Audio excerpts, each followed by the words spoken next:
Je vais être père. Dans quel monde mon enfant va-t-il grandir? Dans quel monde ai-je envie de vivre? Dans quel monde souhaitons-nous vivre? Dans quel système politique?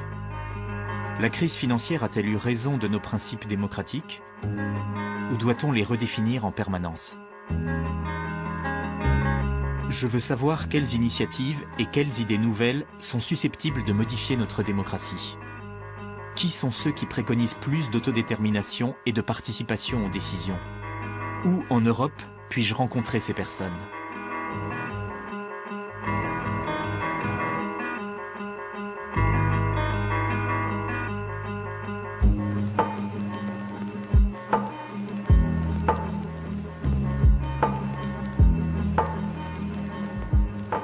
Les conséquences de la crise financière ont fait de l'année 2011 l'année de la contestation mondiale. Dans toutes les villes, des hommes et des femmes se révoltent et investissent l'espace public. Ils exigent un changement de politique. Le 15 mai 2011 marque le début des protestations en Europe. À Madrid, la Puerta del Sol est occupée. Des milliers d'indignés sont dans la rue. Ils critiquent les graves problèmes socio-économiques dont souffre l'Espagne depuis la crise financière. Organisés en groupes de travail, les militants cherchent des solutions.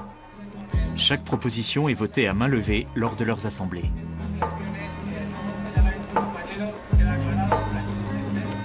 Le mouvement des indignés, ou mouvement du 15M, est né.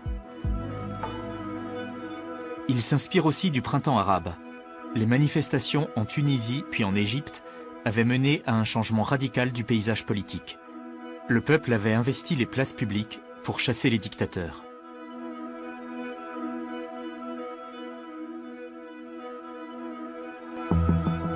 En septembre 2011, c'est Wall Street à New York qui est occupée par les manifestants.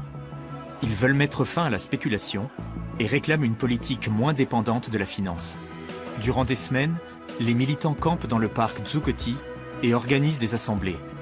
Occupy Wall Street devient le mouvement protestataire le plus important d'Amérique du Nord.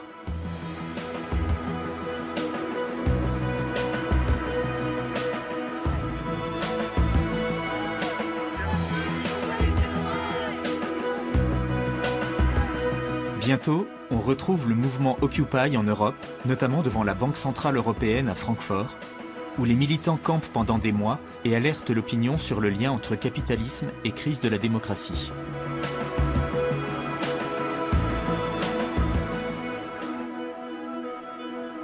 Même si les campements ont disparu et que le mouvement s'est essoufflé, Occupy est devenu un symbole de résistance. La résistance contre une minorité qui détient le pouvoir et décide du destin de millions de personnes. Son cri de guerre est « Nous sommes les 99%. Et les symboles persistent.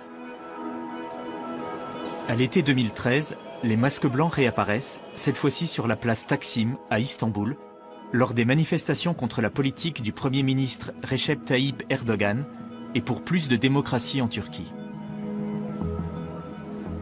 Les places occupées font-elles fonction de cité-État, comme dans la Grèce antique? De Madrid au Caire, en passant par Istanbul, il semblerait qu'elles fonctionnent comme des laboratoires où l'on tente de se réapproprier et de redécouvrir l'expérience démocratique. Ces mouvements ont avant tout un mérite. Ils ont créé le désir d'améliorer les choses, c'est-à-dire d'obtenir un système politique meilleur, une société meilleure, bref, une meilleure démocratie. Créer un tel désir est en soi déjà une réussite.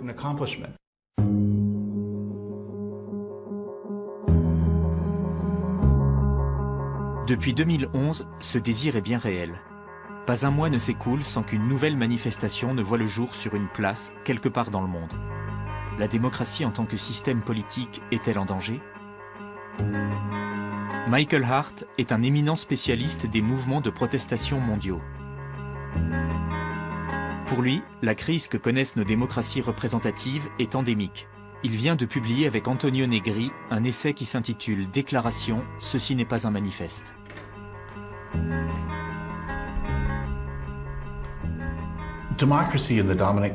La démocratie, dans le monde occidental comme ailleurs, est en crise depuis longtemps. L'idée même de démocratie a été dévoyée. Parce que la démocratie, en réalité, qu'est-ce que c'est? En général, on l'assimile à un concept qui fait référence au capitalisme, ou au mieux au cirque médiatique électoral auquel on a droit tous les 4 ou 6 ans.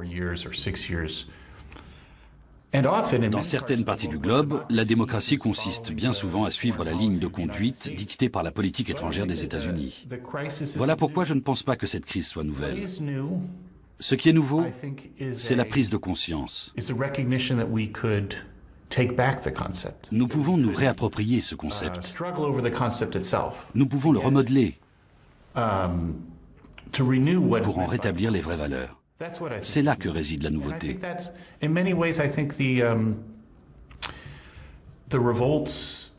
Je pense que les manifestations, les mouvements Occupy et les sit-in de 2011 nous ont permis de nous interroger sur la démocratie pour essayer de la soustraire à la corruption.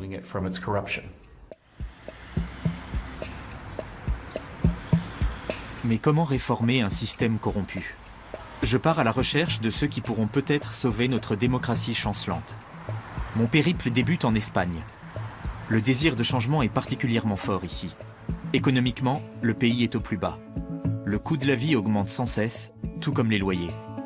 Près de 60% des jeunes sont sans emploi.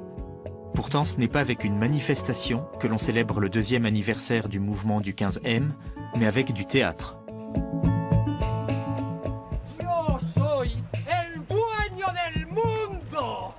Je fais la connaissance de la photographe Alicia Armesto. Elle filme grâce à son téléphone portable et publie les images directement sur Internet. Il y a 40 ans, l'Espagne subissait encore la dictature franquiste. Les Espagnols accordent d'autant plus d'importance à la démocratie. Je pense qu'il n'y a plus de démocratie dès l'instant où on restreint les libertés et les droits fondamentaux, comme le droit à la santé par exemple, et la liberté d'opinion, qui ne sont plus respectés.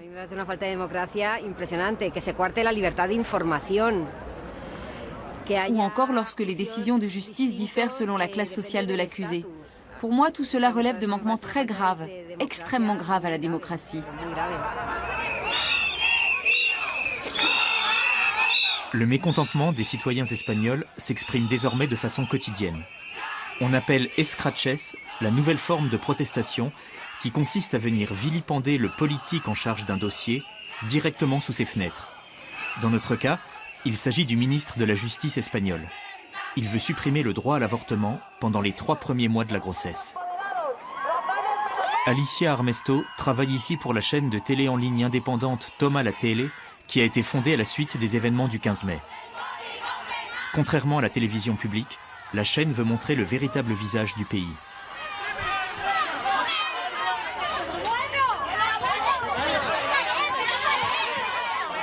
Le courage de ces gens me bouleverse.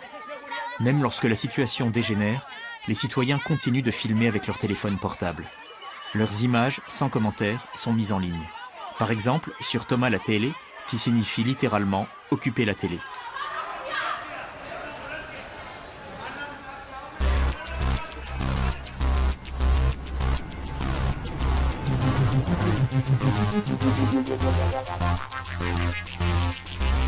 L'émission hebdomadaire fait le point sur les dernières manifestations. Alicia Armesto et son compagnon la présentent ensemble depuis un studio improvisé à Madrid. C'est bénévolement que les 2 militants du 15M travaillent pour Toma la Tele.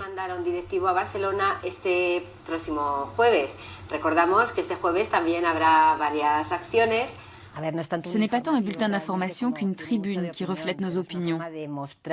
C'est une façon de montrer un peu ce qui advient et dont on ne parle pas dans les médias traditionnels. C'est une autre façon d'expliquer aux gens ce qui se passe.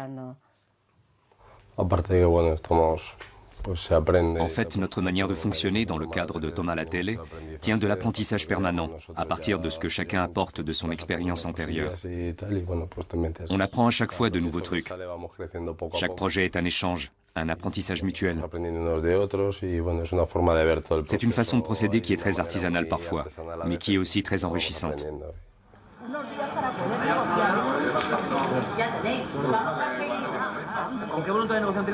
Il me montre des images d'expulsion, sujet récurrent de Tom à la télé. On en compte des centaines tous les jours en Espagne.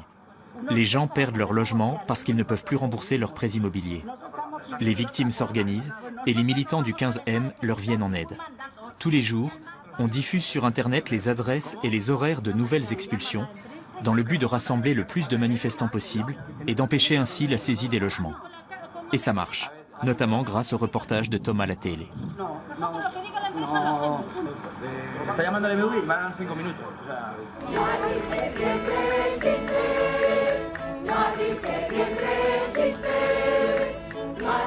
Au soir du 15 mai, la foule de manifestants est encore plus dense que dans la matinée.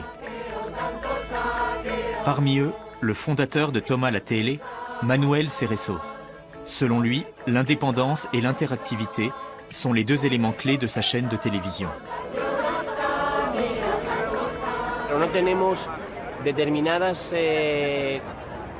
Aucun homme politique ou entrepreneur ne nous dicte ce que nous devons dire. Nous pouvons donc nous exprimer librement. Grâce à la révolution technologique, grâce aux réseaux sociaux, tout le monde peut participer. C'est une voie qui vaut la peine d'être explorée, même si nous ne savons peut-être pas où elle va nous mener et quelles en seront les conséquences.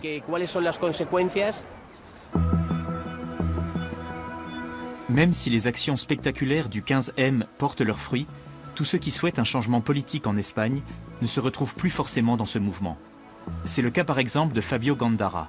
Bien qu'il ait été à l'origine de l'occupation de la Puerta del Sol en 2011, avec son appel lancé sur Facebook « La vraie démocratie maintenant », les protestations dans la rue ne lui suffisent plus.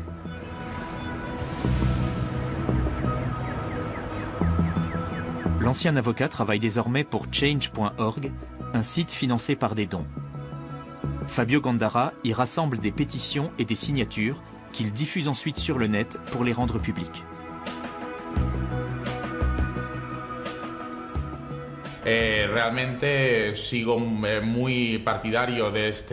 Je reste vraiment très favorable à l'esprit du 15M, aux valeurs qu'il défend. Mais je crois qu'il faut désormais aller au-delà des manifestations et des rassemblements pour mettre en place de nouvelles initiatives permettant à la société civile de s'impliquer dans les institutions.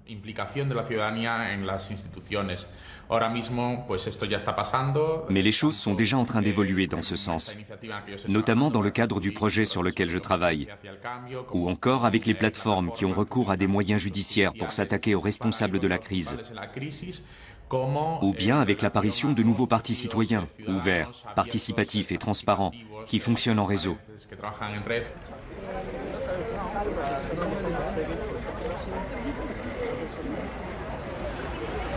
Ce sont surtout les plus jeunes qui s'organisent et font durer la contestation.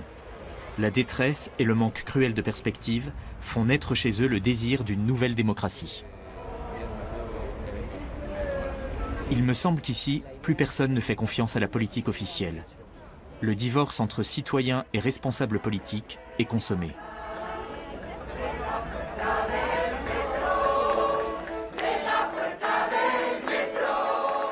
Une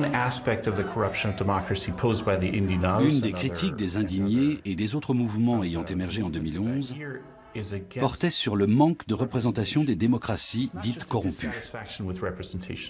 Mais les gens n'étaient pas seulement mécontents de leurs représentants. Il y a autre chose. Ils auraient pu dire « ils ont vraiment fait n'importe quoi, ces crétins de politique. On devrait en élire d'autres qui seront meilleurs et nous représenteront mieux. »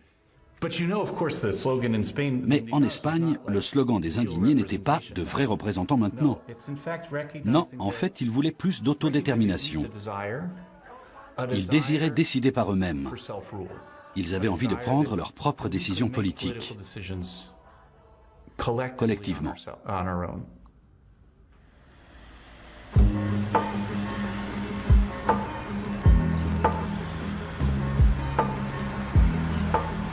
Prendre ses propres décisions politiques sans l'intervention d'aucun représentant du peuple?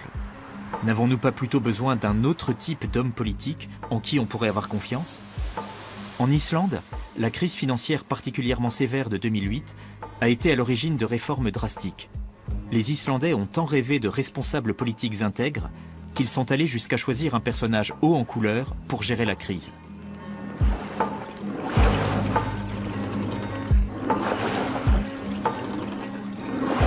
Avec Meilleur Parti, son parti nouvellement fondé, le comédien punk Jon Gnarr a remporté les élections municipales dans la capitale islandaise à la surprise générale. L'idée de se lancer en politique lui est venue en regardant les informations télévisées. Jon Gnarr a soudain eu envie de changer les choses. Depuis 3 ans, il est maire de Reykjavik. Je nous considère, mon Meilleur Parti et moi-même, comme les sauveurs de la démocratie. Depuis mon adolescence, c'était toujours les mêmes qui occupaient la scène. Ça passe encore pour les Rolling Stones, mais ce n'est pas sain pour une démocratie. C'est comme libérer un parc public qui aurait été pris d'assaut par de vieux messieurs grognons qui vous demandent de faire moins de bruit quand vous arrivez avec vos enfants. Eh bien, messieurs les vieux grincheux, disparaissez de notre parc. Jon Gnarr tire sa légitimité des urnes.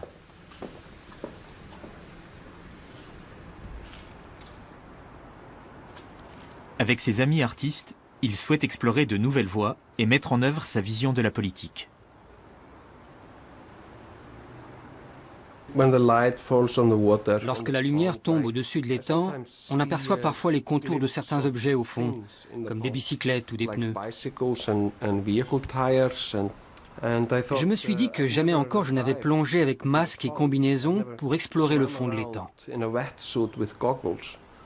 Lorsqu'une idée folle comme celle-ci me vient, je dois l'exploiter jusqu'au bout. Ainsi, je plongerai dans un monde que personne encore n'a exploré. Parce que je n'ai encore jamais vu personne plonger dans l'étang. Je connaîtrai alors tous les secrets de l'étang, parce qu'il m'appartient. J'ai bien le droit de connaître ses secrets. J'interprète le rêve de Jon Gnarr comme une métaphore de la démocratie idéale.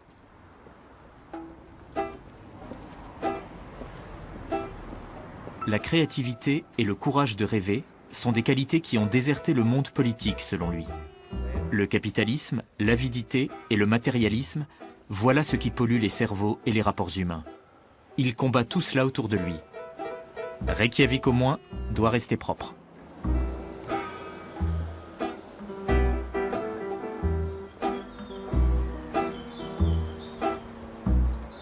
Il se ressource au cimetière et trouve ici le temps de réfléchir. La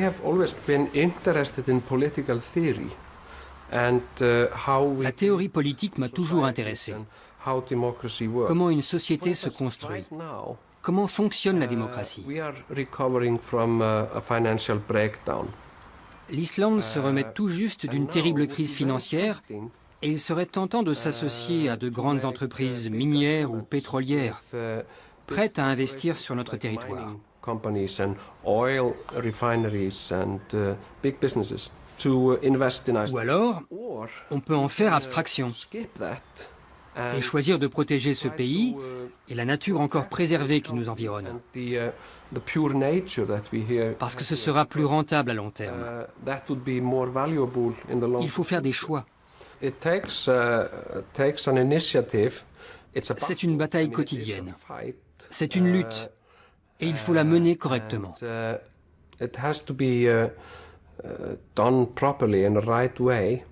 pense par exemple que l'Islande pourrait faire une parfaite zone de libre-échange.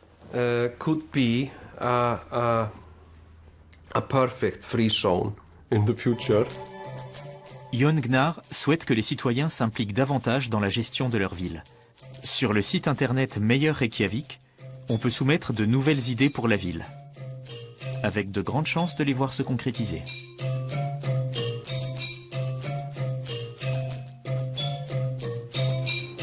Un des projets déjà réalisés, la piétonisation de la rue commerçante. Les habitants avaient proposé sur le net d'interdire cette rue à la circulation et Jon Gnarr, au service de la population, a accédé à leur demande. La démocratie directe ou en ligne me fascine parce qu'elle encourage le vote, le rend plus accessible et plus facile. Mais le site Betri Reykjavik, Meilleur Reykjavik, n'a mobilisé que 8% de la population. J'aimerais atteindre les 20%. À peine 8% de participation, alors que cet outil de démocratie directe sur le net peut enfin faire évoluer les choses? Effectivement, c'est peu. Et moi, aurais-je participé? S'engager reste un processus long et exigeant, mais cela s'apprend. D'après les derniers sondages, si Jon Gnarr se présentait à nouveau aux élections municipales, il serait réélu.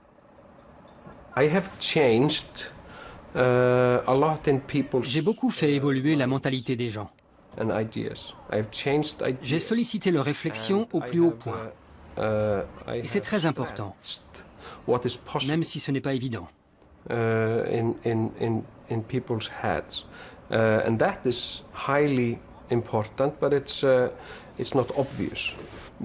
sommes désormais aux commandes.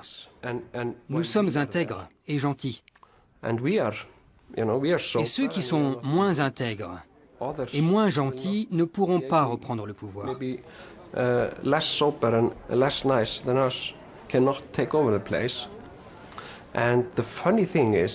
Le plus drôle dans tout cela, c'est que nous nous qualifions nous-mêmes d'anarcho-surréalistes. Nous sommes une bande de vieux punks, artistes et écrivains, et des amateurs en politique. Et c'est nous qui avons réussi à instaurer une stabilité politique à Reykjavik. C'est totalement paradoxal, c'est un oxymore. Je pense que c'est une expérience inestimable, pas seulement pour nous ici, mais pour le monde entier.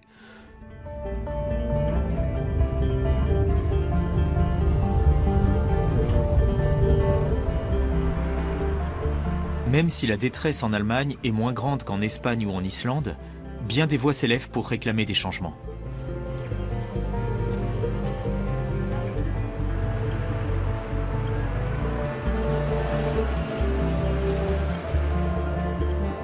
Ici a été fondé en 2006 le Parti des Pirates. Son objectif affiché, rapprocher les citoyens des politiques. Ce soir, la délégation régionale se réunit à Münster. Tout comme Jon Gnarr et son meilleur parti, les pirates voient en Internet la solution pour plus de démocratie participative. Le parti, qui réclame plus de démocratie directe et un renforcement des droits des citoyens, a réussi à obtenir des sièges dans 4 parlements régionaux. Aujourd'hui, il est également présent en Autriche. Marina Weisband a été leur première icône. L'ancienne secrétaire générale du parti, redevenue une simple pirate, est convaincue des vertus ultra-démocratiques d'Internet. Nous avons développé la démocratie représentative parce qu'il n'y avait pas d'autre moyen pour que tous ces gens puissent s'organiser. Avec l'invention d'Internet, on a en quelque sorte totalement effacé la distance entre les gens. En 1 minute, nous pouvons poser la même question à des quantités de personnes dans le pays et en un clin d'œil obtenir des réponses. Ce n'est pas tout. Ces questions ne doivent pas forcément venir des dirigeants. Chacun peut poser les questions qu'il veut et chacun a le droit d'y répondre. Liquid Feedback est le nom du logiciel créé par les pirates pour les débats internes au parti. Son principe est simple. Les membres du parti mettent des sujets à l'ordre du jour, les discutent et votent en ligne. La démocratie liquide est un mélange de démocratie de base et de démocratie représentative. Je peux à tout moment choisir de confier ma voix à quelqu'un ou voter directement. L'avantage, c'est qu'on vote non plus pour un politique que l'on n'a fait qu'apercevoir sur des affiches électorales, mais pour quelqu'un en qui on a confiance. L'autre avantage, c'est que l'on peut à tout moment retirer son vote. En clair, personne ne détient ma voix. Je ne fais confiance à quelqu'un que pour un temps, parce que sur un point précis, il est plus compétent que moi. Voilà le principe, la confiance plutôt que le pouvoir. Mais qui répond des décisions prises lorsqu'elles sont le fruit d'une réflexion collective? Qui en est responsable? Le liquid feedback est fascinant, Mais il me paraît en être encore au stade expérimental, un peu comme les pirates eux-mêmes. Le succès de leur parti s'estompe. Le mouvement s'essouffle, miné par les débats de personnes, et tiraillé entre la nécessité de trouver un leader pour représenter le parti et la volonté de tout décider collectivement. Je crois qu'en fait, au sein même des pirates, on n'a pas tous la même façon d'envisager le fonctionnement du parti dans un système représentatif. Nous voulions faire siéger des adaptateurs au Parlement. On pensait placer quelques hommes de paille connectés au liquid feedback. Chaque pirate pouvant ainsi prendre part aux décisions. Ces prises de décision collectives permanentes mettent les nerfs à rude épreuve. Elles exigent beaucoup de temps et de force. Est-ce viable à long terme ? Le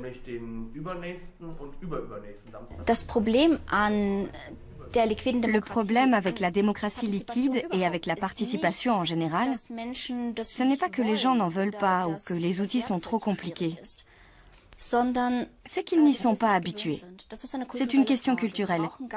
Il faut éduquer les gens et organiser des débats publics pour qu'ils comprennent à quel point il est important qu'ils s'investissent dans la société dans laquelle ils vivent. Je me demande à quoi le démocrate éduqué et moderne vanté par Marina Weisband peut bien ressembler. Quelqu'un d'engagé, plein d'empathie et fort d'une certaine conscience sociale ? Est-ce que je pourrais devenir cette personne? Est-ce que cela s'apprend? À Berne, en Suisse, on trouve une nouvelle école pour les cadres dirigeants du futur qui souhaite encourager et remettre au goût du jour ce genre de qualité. Il s'agit de l'école Chaos Pilot. Le concept est danois. Les étudiants suivent des cours de valeurs éthiques et de stratégie de management global. Place à de nouvelles solutions.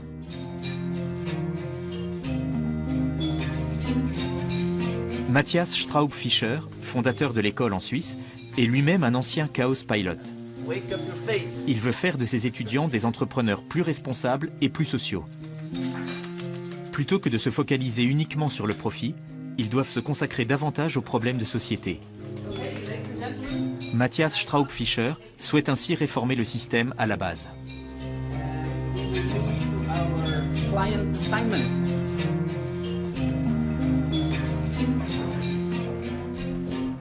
De nombreux indicateurs montrent que quelque chose ne fonctionne pas dans le système actuel. Les gens qui viennent en formation nous disent qu'ils ne sont pas satisfaits, qu'ils ne veulent pas travailler dans les conditions qu'on leur propose, que leurs talents ne sont pas exploités, etc. Nous aurons toujours besoin d'entreprises. Je pense que les entrepreneurs vont trouver un nouvel équilibre. Ils sauront par exemple de combien d'argent liquide ils doivent disposer. Ils définiront leurs véritables priorités dans la vie ou celles du moment présent. Et je pense qu'ainsi, on s'éloignera automatiquement du capitalisme classique tel qu'on l'a connu jusqu'ici. On se rend bien compte que ce qui nous motive dans la vie, ce n'est généralement pas l'argent, mais les gens passionnants, les projets ambitieux. On a envie de faire quelque chose qui a un sens. Une telle optique permet de redéfinir entièrement l'entrepreneuriat.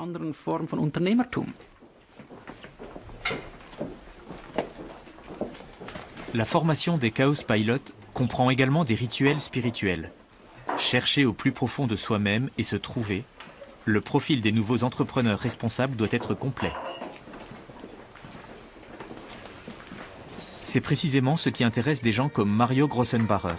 Il a abandonné un poste de direction bien rémunéré dans une entreprise pour devenir Chaos Pilot à 43 ans.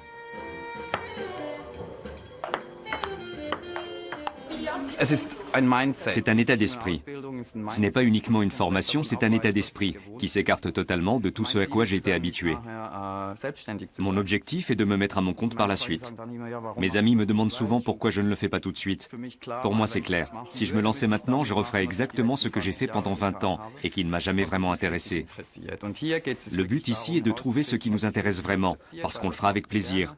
Et ce qu'on fait avec plaisir, on le fait forcément bien. Ensuite, il n'y a plus qu'à trouver comment gagner de l'argent et c'est parfait.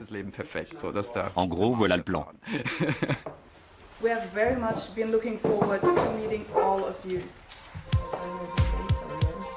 Ici, on mise sur la créativité afin de permettre aux futurs entrepreneurs de mieux appréhender les défis auxquels ils seront confrontés.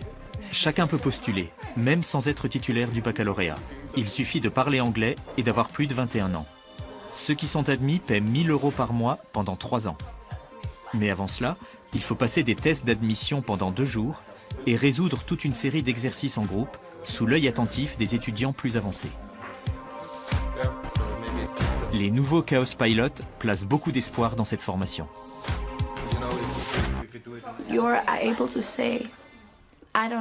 Ici, tu peux dire que tu n'aimes pas la façon dont les choses se déroulent, que tu préférerais essayer autre chose. On t'écoute, on t'apprécie et surtout, on prend en compte tes idées personnelles. Tu peux donc directement influencer la manière dont ta formation va se dérouler. Tes initiatives vont avoir un effet immédiat sur ta formation.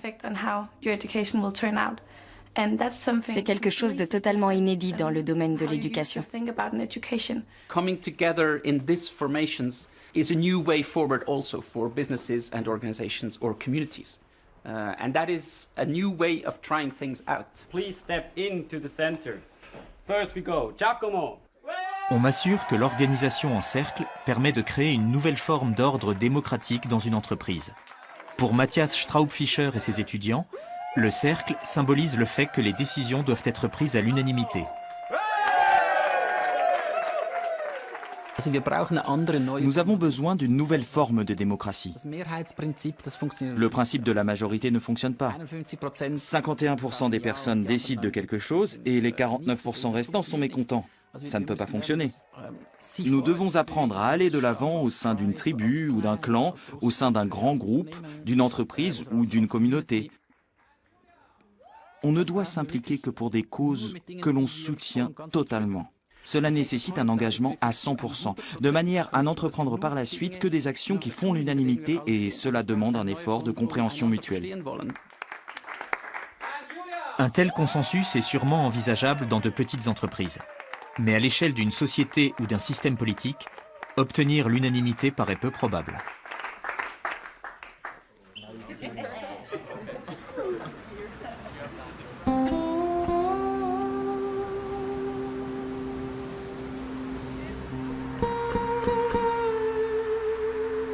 Regula Stempfli est philosophe et historienne. Depuis des années, elle travaille sur les avantages et les inconvénients de la démocratie semi-directe en Suisse, qui se traduit par une participation directe aux décisions politiques par voie de référendum.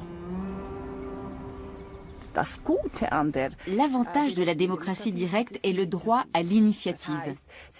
Cela signifie que vous pouvez, au niveau de la commune, du canton ou du pays, comme c'est également le cas en Allemagne et dans certaines communes françaises, soumettre une sorte de pétition citoyenne. Vous pouvez y faire figurer les thèmes que les élites ne souhaitent habituellement pas faire figurer à l'agenda et qui ne parviennent jamais jusqu'au Parlement. Dans ce domaine, la Suisse fait vraiment figure de pionnière. En mars 2013, les citoyens suisses ont voté par référendum en faveur d'une loi qui limite les salaires et autres bonus attribués aux grands patrons. C'est à un simple citoyen suisse que l'on doit cette initiative. Mais la démocratie directe peut aussi être contraignante. Elle suppose de se tenir informé pour pouvoir y participer. Pour certains, cela demande trop d'efforts. D'après Regula Stempfli, tout dépend de la façon dont les choses nous sont présentées et de notre degré d'implication. Pour elle, c'est une question de culture politique.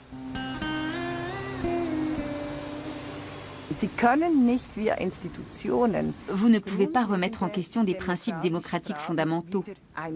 Il faut une culture politique ouverte au dialogue.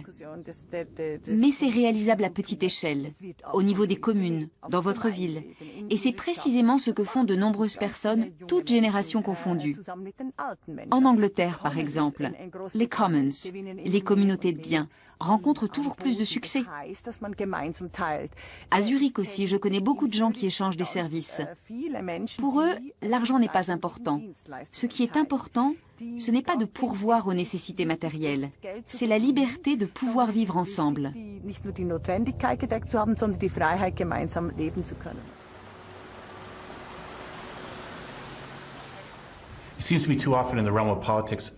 Lorsqu'on parle de démocratie, on pense toujours que seules deux options s'offrent à nous. D'un côté, l'autorité, sous la forme d'un dictateur, d'un parti ou d'un système représentatif, et de l'autre, l'anarchie. Pour moi, l'option la plus intéressante est la troisième. Il s'agit d'un processus qui n'est ni spontané ni anarchique,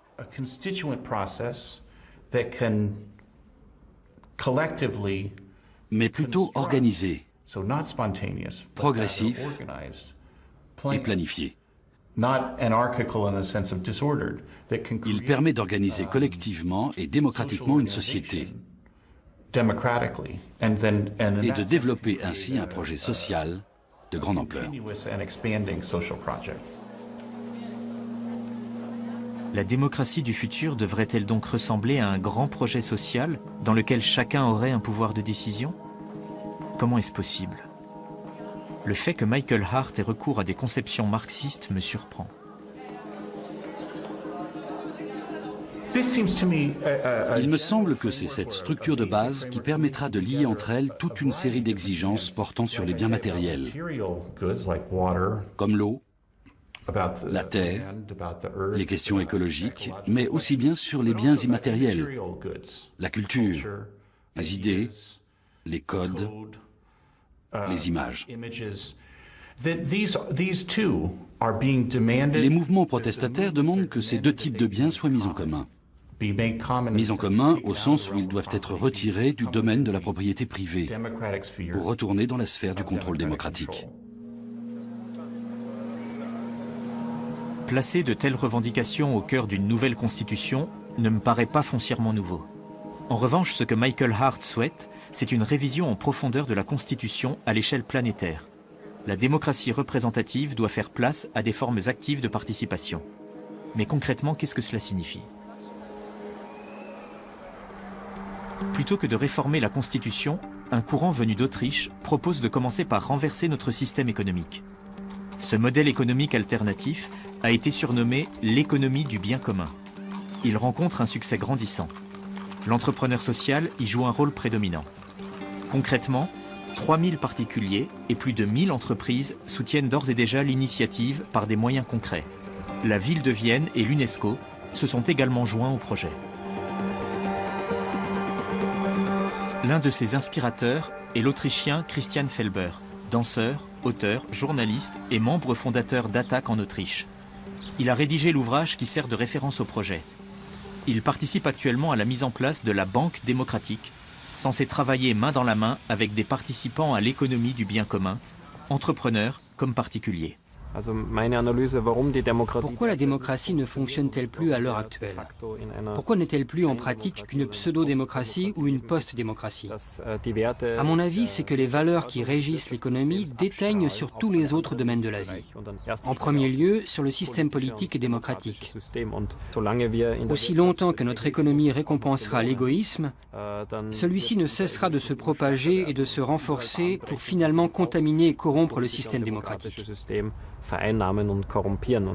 C'est la raison pour laquelle nous estimons qu'il est indispensable de ne plus valoriser l'égoïsme aux dépens des règles et de l'ordre économique, mais au contraire d'encourager les comportements solidaires, sociaux, empathiques et coopératifs.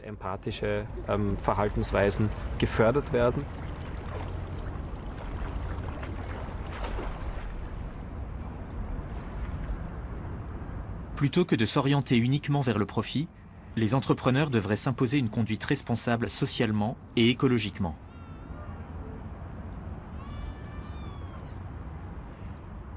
Le produit de bien commun qui est censé remplacer le produit intérieur brut comme indicateur économique est un processus démocratique. Les citoyens définissent, d'abord à l'échelle communale puis nationale, quels sont selon eux les 20 facteurs indispensables pour mesurer la qualité de vie. À partir de ces indicateurs écologiques, sociaux, psychologiques, culturels et démocratiques, on obtient alors un indice économique.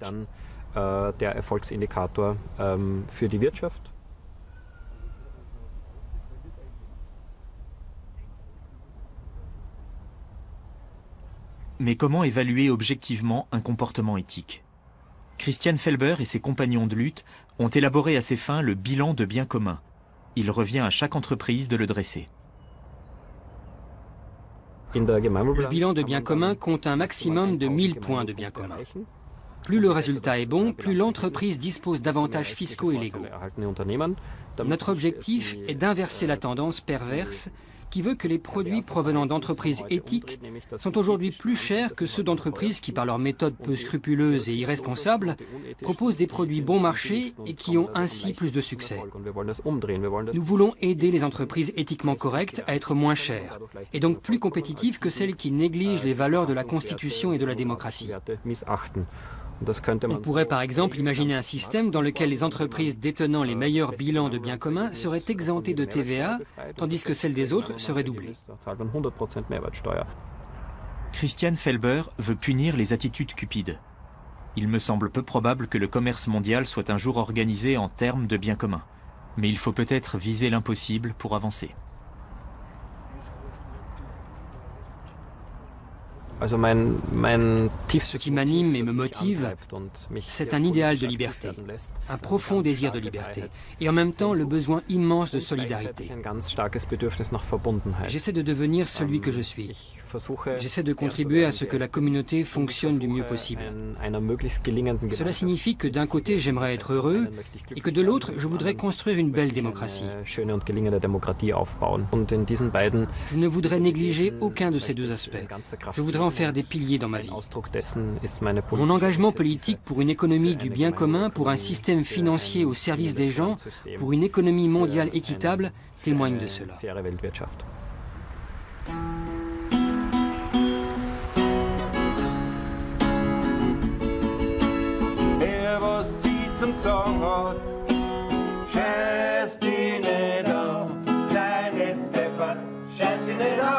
Ma quête de nouvelles formes de démocratie me mène jusqu'à la région du Waldviertel, dans la campagne autrichienne.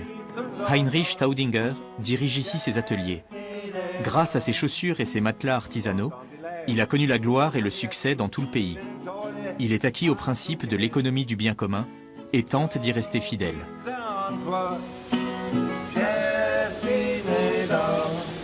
Pourtant, il n'a encore jamais dressé de bilan de bien commun.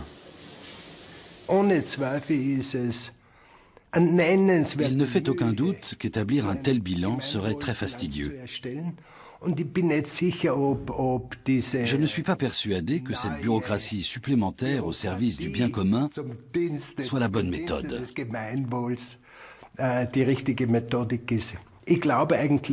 À vrai dire, j'estime être suffisamment expérimenté pour savoir reconnaître un entrepreneur correct d'un autre.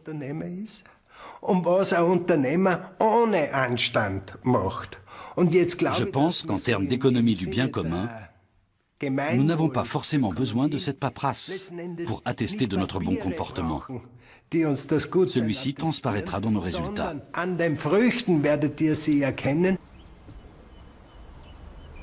Pour Heinrich Staudinger, la production durable ne se limite pas à utiliser des matériaux régionaux. Il met aussi un masseur, un psychologue et une salle de yoga à la disposition de ses employés. Pas mal. En contrepartie, les salaires de la centaine d'employés ne sont pas très élevés. Chacun touche au maximum entre 1000 et 2000 euros. Leur chef affirme gagner encore moins.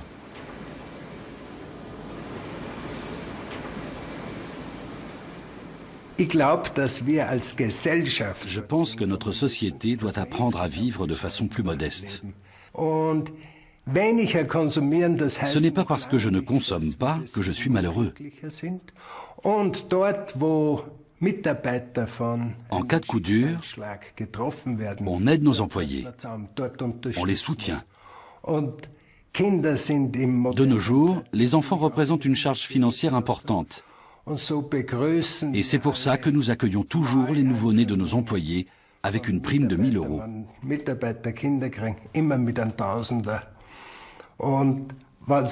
Lorsqu'une famille connaît une situation d'urgence, nous lui faisons crédit et nous l'aidons autant que possible.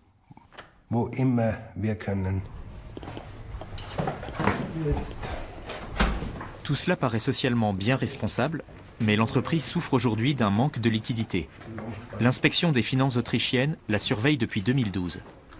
N'obtenant pas de crédit de sa banque, notre entrepreneur sollicite des donateurs privés auxquels il verse des intérêts. Du coup, on lui reproche d'avoir illégalement fourni des services bancaires. Peu m'importe ce qui en sortira. Très sincèrement, je peux affirmer que je ne me sens aucunement coupable. S'ils veulent me punir, m'infliger une amende par exemple, je l'ai déjà dit 100 fois, je ne paierai pas. Et s'ils veulent me jeter en prison, eh bien j'aurai définitivement gagné. Parce que j'estime qu'interdire aux gens de s'organiser entre eux ne sert pas la démocratie.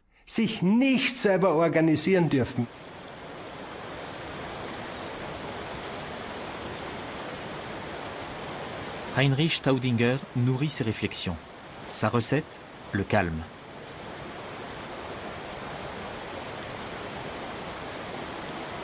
Est-ce qu'avec 1 000 € par mois, ces employés peuvent aussi se permettre ce luxe?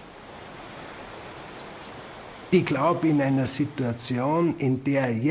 la situation dans laquelle se trouve notre société, où le système bancaire bat de l'aile, tout comme le système social, le système de santé, ou celui des retraites, les gens doivent tenter d'apporter quelque chose de nouveau. Grâce à ces initiatives personnelles, nous pourrons peut-être trouver une solution pour échapper à la spirale infernale dans laquelle nous nous trouvons. Parce que bien sûr, nous détenons tous les outils pour construire une vie meilleure.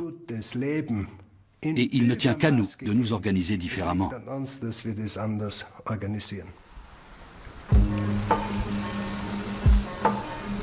Je suis un peu déconcerté. Des entreprises plus justes et plus engagées nous mèneront-elles forcément vers une meilleure démocratie? L'exemple de Heinrich Staudinger nous incitera-t-il à nous distancer du conformisme? À tenter de nouvelles choses? Au risque de devoir parfois emprunter notre propre chemin pour y parvenir? À Berlin se trouve la fondation Futur 2, dirigée par Harald Welzer. L'entreprise de Heinrich Staudinger fait figure d'exemple dans la boîte à idées de la fondation. Harald Welzer et son équipe collectent dans leurs archives du futur des histoires de gestion sociale et responsable.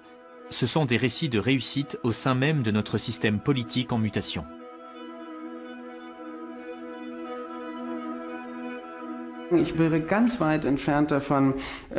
Loin de moi l'idée de considérer la démocratie parlementaire comme démodée. Je pense qu'elle surmontera cet état post-démocratique que nous connaissons actuellement. On reviendra peut-être à une nouvelle forme de démocratie, plus active et plus empathique, empreinte de démocratie directe.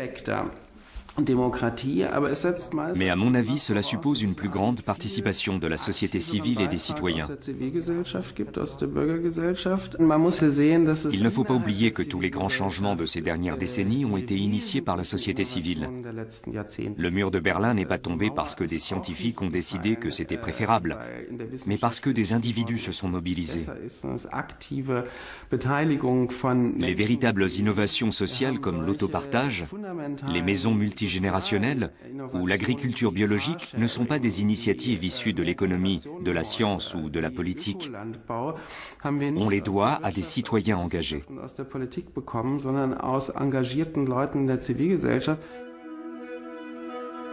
Il faut être créatif et agir sur le long terme. Pour Harald Welzer, les histoires qu'il rassemble sont avant tout une invitation à penser par soi-même. C'est aussi le titre de son dernier ouvrage. Je pense que la stratégie de Futur 2 est très positive en ce sens qu'elle incite les gens à s'engager activement pour eux-mêmes et pour la communauté. À partir de là, ils sont personnellement impliqués dans un processus. Ils sont prêts à défendre le bon fonctionnement des processus démocratiques, à s'engager pour une conscience plus forte et pour plus de solidarité. Si vous ne vous impliquez pas, vous n'avez rien à perdre. On ne peut rien vous retirer. Même la liberté de la presse n'a aucune valeur pour vous. Cette forme de participation active est donc toujours un moyen de se battre pour la démocratie. Des success stories authentiques, conservés pour l'éternité et disponibles à tout moment. Comme ce Vermeer.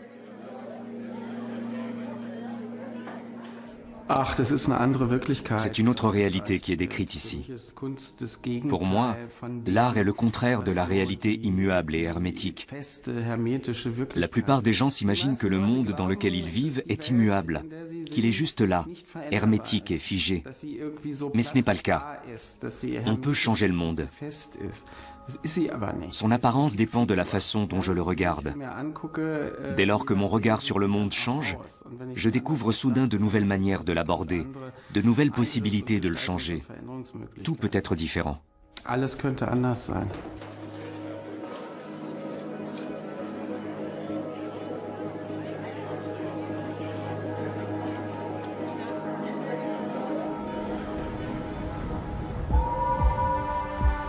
Une autre success story issue des archives de Harald Welzer m'attend à Hambourg. Un exemple on ne peut plus concret de participation citoyenne en pleine ville, c'est le projet Next Hamburg.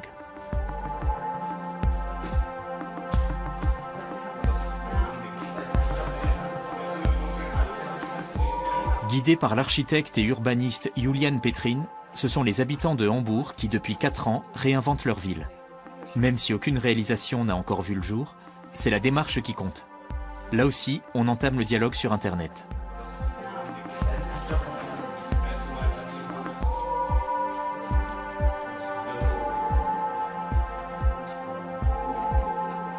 La dernière innovation de Next Hamburg est le Stadtmarkt. Cet outil met à la disposition des habitants des moyens simples pour qu'ils redessinent eux-mêmes l'espace public. Leurs réalisations sont ensuite soumises à la discussion sur Internet. Il s'agit ici de réaménager une place un peu lugubre devant une salle de concert.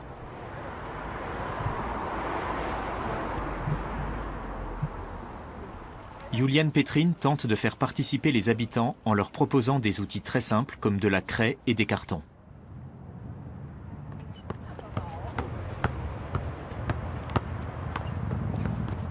Next Hamburg cherche avant tout à modifier l'idée que les gens se font de leur ville. Pour cela, on les encourage à jeter un regard nouveau sur l'environnement et l'espace dans lequel ils évoluent quotidiennement et à tout remettre en question. Rien n'est définitif. Ni la configuration d'une place, ni les nuisances sonores dans une rue animée. On peut toujours formuler une requête et la soumettre aux autorités compétentes. Derrière tout cela se cache un autre objectif, la démocratie locale et le développement commun de la ville. Il s'agit de créer des occasions pour les individus de se rencontrer, d'apprendre les uns des autres, d'échanger, de se confronter à des opinions parfois différentes des leurs. Il me semble que c'est là le véritable succès du projet. Les projets d'aménagement ne trouvent pas beaucoup d'écho chez les Hambourgeois. Comme pour certaines autres expériences démocratiques, il y a ceux qui ne sont pas forcément intéressés par la participation active. La majorité s'est exprimée en faveur d'une fontaine ou d'un bassin. Next Hamburg n'a plus qu'à transmettre la proposition à la ville. Je pense qu'on n'est qu'au tout début du mouvement participatif. La démocratie de demain prendra des formes multiples. Nous conserverons bien sûr certains éléments de représentation, ça j'en suis sûr, et pas uniquement le référendum ou le vote. Je pense que la population sera organisée en une multitude de communautés locales qui formuleront leurs propres requêtes avant de les transmettre aux politiques et de les soumettre aux négociations, qui détermineront leur mise en œuvre ou non. Le résultat sera haut en couleur.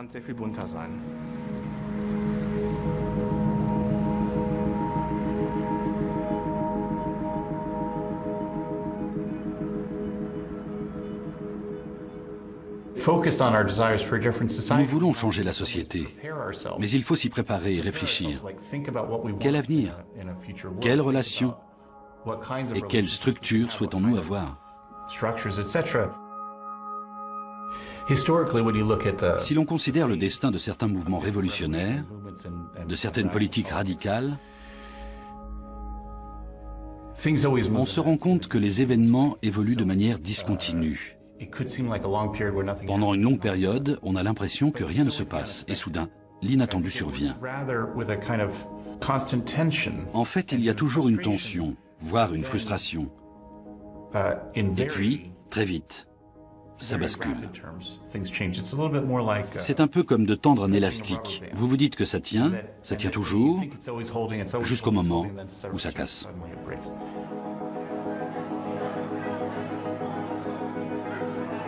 Celui qui s'attache à de vieilles certitudes a tort, parce qu'il n'a pas d'avenir. Celui qui ne doute pas ne se pose pas les bonnes questions. Comment ai-je envie de vivre à l'avenir? Comment nous tous souhaitons-nous vivre? Quels sont nos rêves? Les personnes que j'ai rencontrées, leur engagement, ont affiné mon regard. Notre démocratie est en mouvement.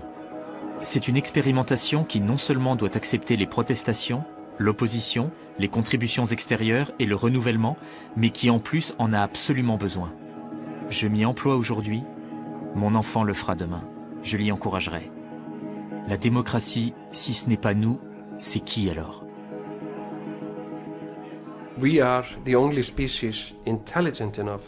Nous sommes la seule espèce assez intelligente pour avoir inventé la démocratie. Les chimpanzés ne connaissent pas la démocratie. C'est comme un jardin public qui accueillerait tout le monde. Personne ne vous prend de haut quand vous entrez. Chacun a quelque chose à partager. Chacun est unique. Chacun y contribue à sa manière. Et il y a des règles.